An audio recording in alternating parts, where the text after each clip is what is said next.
What is going on, you beautiful humans? Welcome back to the channel. And today we're going to be talking about a key ingredient for a strong and lasting relationship. And that, of course, is your shared financial goals. And it may not seem like the most romantic thing to discuss, but whether you're planning a future together, you're buying a home, or simply just building a life that you both love, money is definitely going to be a big part of that. Look, having an open and honest communication about finances allows you to work as a team. What you do is you end up avoiding common pitfalls, and then you actively start to build that future that you both desire. So in this video, we'll break down how to align your financial visions, make smarter choices together, and enjoy the journey. So go ahead and grab your partner and let's get into it. Okay, so let's actually talk about the least sexy topic in any relationship, and that is the debt. So the newsflash here is arguing about money is about as fun as a surprise root canal, which actually can be costly in and of itself. But nothing sparks an argument like mounting credit card bills. It is like having a dark cloud hanging over your relationship that you cannot seem to get out from under, and it can create resentment, stress in all aspects of your relationship. And here's the thing, you got to get your head out of the sand and identify what you're hiding or have been reluctant to look at. Make a list of all your debts, big and small. The credit cards, the student loans, the car loans that linger here from the balances of the must-haves and the items that you just bought last year and you have no idea where you even put that thing.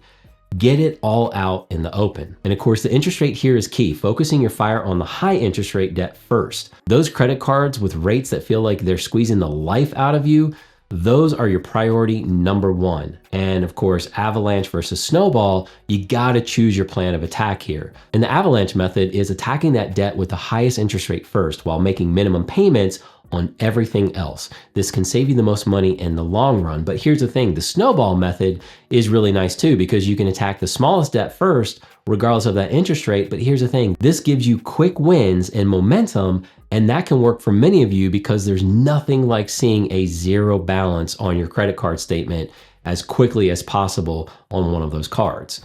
And then of course, you gotta celebrate those victories. Every time you crush a debt, you gotta celebrate. It doesn't have to be a huge celebration, like acknowledging that progress and that work that you've been putting in. Like it could be a nice dinner, a fun activity, or whatever keeps you motivated. Just celebrate. Now, refinancing if possible, and if you do have good credit, which I did talk about this in another video, but consider refinancing that high interest loan to a lower rate. This can save you a ton of money and free up a lot more cash flow for you to actually put toward other debt. And of course, by paying down debt that's hanging at an interest rate from 18% to maybe 30% or more, you are actually making an investment in yourselves that is sure to beat the market. Plus, like, imagine how much hotter your partner will look when you both are debt-free. I think things are actually heating up in here. So we're gonna bring it back down here to finance. Okay, so let's actually talk about your relationship's first aid kit, and that is your emergency fund. And I recently just discussed this, but let's rewind just a little bit because life can serve up a plot twist here. Just when you thought you were finally done with those car payments, you actually need to put something like new spark plugs or new tires or whatever it is to keep it going, because you gotta provide that maintenance. There could also be an unexpected medical bill that shows up, and that makes you question pretty much the meaning of our healthcare system in this country. Or even a sudden job loss, which I hope that doesn't happen, but that will throw you into a tailspin. And how much is really enough when we talk about this? Now, the classic advice is 3 to 6 months worth of living expenses, but let's be real here. If that feels overwhelming, start smaller. Even $500 or $1,000 is a great start. It's enough to cover most common emergencies, and it will give you a bit of a buffer. Now let's actually talk about splitting that paycheck, because I talked about that in another video, but let's reiterate. If you get your paychecks through direct deposit, split your paycheck up into different accounts. You can have a set amount that goes into your checking for regular bills and a set amount that goes into your emergency fund. You gotta make it a habit too. Saving for emergencies needs to be a habit, not a one-time thing. Set up a recurring transfer from your checking account to your emergency fund each payday. Even small amounts do add up over time. And then of course, where to keep it. You know what I'm gonna say here. Keep your emergency fund in a high yield savings account that is easily accessible, but not too tempting to dip into for non-emergencies. You want to be liquid, but not so liquid that you spend it on the fly. And then of course, there is the investments and starting early and growing together. So for the fun part, building your future wealth together is something that's going to get exciting here, because we're not talking about that day trading. We're talking about slow and steady wins that win the race. It's for any couple who wants to build wealth over time and achieve their long-term goals. And the sooner that you start, the more that magical thing called compounding interest will work in your favor. Think of it as planting a tree when you're young so it can grow and shade you in those years later. So talking about your goals, what are your shared financial goals here? Is it early retirement? Is it a vacation home? Is it starting a business together? Your goals will determine your investment strategy. You can start small and consistent here. You don't need a huge lump sum to begin. Start with small regular contributions, even just like $50 or $100 per month. The key is consistency. And then talking about those index funds and ETFs for the beginners out there, for most couples, especially when you're starting out, a low-cost index fund and ETF are great options here. They're diversified and they're relatively low risk and really easy to understand. But speaking of understanding, you've got to understand that diversification. Don't just buy one hot stock or ETF. You got to spread your investments across different asset classes. It can be stocks, it can be bonds, real estate, whatever it is to help you reduce the risk. Some of these asset classes will perform better than others in certain times, but collectively you want the whole portfolio to continue to move up. And then of course you can make it a date night. You can make investing a date night activity where you research potential investments, discuss your risk tolerance, and make decisions together.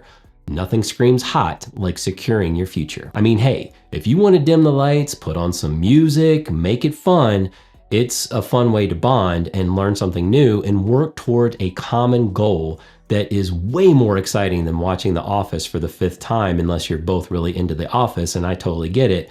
But then maybe that's an alternate date night for you. And communicate like your relationship depends on it. All right, so this one isn't exactly an investment tip, but it is the most important aspect of your relationship. You can have the best financial plan in the world, but if you are not communicating effectively about your money, it's all gonna fall apart. You gotta think of money as the third person in your relationship. If you don't talk about it openly and honestly, it can create tension, resentment, and even lead to bigger problems down the road. And honesty is the best policy. You gotta be upfront about your financial situation, both good and bad. Don't hide the debt, don't hide those spending habits or the financial fears from your partner. Schedule those regular money talks. Don't just talk about money when there is a problem, because then that just kind of blows things up. It's best to schedule non-confrontational check-ins to discuss your finances, your goals, and your progress. Listen actively. When your partner is talking about money, really listen to them. Try to understand their perspective, even if it's a different one from yours. And then of course, finding a compromise. And this is going to be a lifelong skill here. You're a team, so you need to make financial decisions together. This might involve compromise, but it's important to find solutions that work for both of you. Set those shared values. What are your shared values when it comes to money? Are you both savers, or do you like to spend a little bit? Do you prioritize like things like around your home and building that up? Or are you more about experiences? Understanding your shared values can help you make aligned financial decisions. And then of course, the fun stuff, the budget-friendly romance here. So we've talked about the not so sexy stuff, the debt, the budgets, and the serious talks, but managing your finances as a couple doesn't really mean that you have to stop having fun. It's about building a life where you can enjoy yourselves and reach your goals. So you can budget those date nights and you can get creative with your date nights. You don't have to spend a fortune to have a romantic and memorable time with your partner. You can cook a fancy meal at home, you can have a picnic in the park, you can go for a hike or a bike ride. I know that sounds like really cheesy, but even more cheesy is having a game night. And hey, free activities sounds sexy to me, so take advantage of free activities in your city, like museums on free admission days, outdoor concerts, or even festivals. Then of course there is travel hacking, so if travel is a priority, learn how to travel hack using credit card rewards and loyalty programs.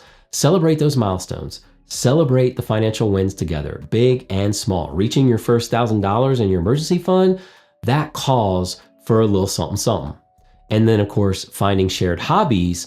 Here's the thing, like it's good to have hobbies away from your partner, but also finding hobbies that you both enjoy that don't break the bank, like hiking or biking or running. I mean, I know I'm talking a lot about the outdoor stuff, but it could be like finding good deals secondhand that are carefully curated to fix up your home. going out to find some sweet landscapes to take photos of, and then you can even frame those for your own walls in your home or even your office. You can definitely do this with a camera that is in your smartphone right now. You do not have to buy a specialized, really expensive camera. The joy of shared experiences is really the meat of this. You gotta remember that the most valuable things in life aren't the things. Focus on creating shared experiences and memories that will last a lifetime. It's not often that you're gonna be saying, hey, do you remember that time that we went to IKEA and picked up that rug for our living room that we actually no longer have in our house anymore? I mean, IKEA can be pretty memorable, especially if you like the meatballs, but you know what I mean. All right, so there you have it, a couple's guide to financial success. It is about being a team, supporting each other's dreams, and building a future where you can both thrive. I would love to know what's going on in your lives, and I appreciate your time here. What are your favorite tips for managing your own finances as a couple? Please share them in the comments section below. So we're gonna get out of here and stay informed and stay empowered on your next level up, and I will catch you right back here on the next one.